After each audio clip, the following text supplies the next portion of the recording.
Hello everyone, in this video I'm going to show you how to sketch photos using Canva. So for you to do that, you have to open this tab option at the left corner of the screen, which is apps. Once you tap on it, then you can use this search bar, copy and search for speed paint.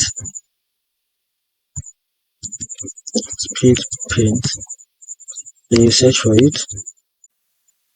Then you can pick from any of these options. We have many of them, but this is the particular one we want to use. Then you click on it.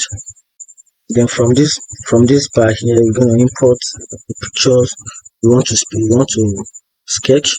So I'm going to use this particular picture for my sketch. Then from here, you can select the numbers of the durations of the sketch. Let's say 3 seconds. Then you can generate. Okay, good. You can see this is the sketch image of the football. You can see that.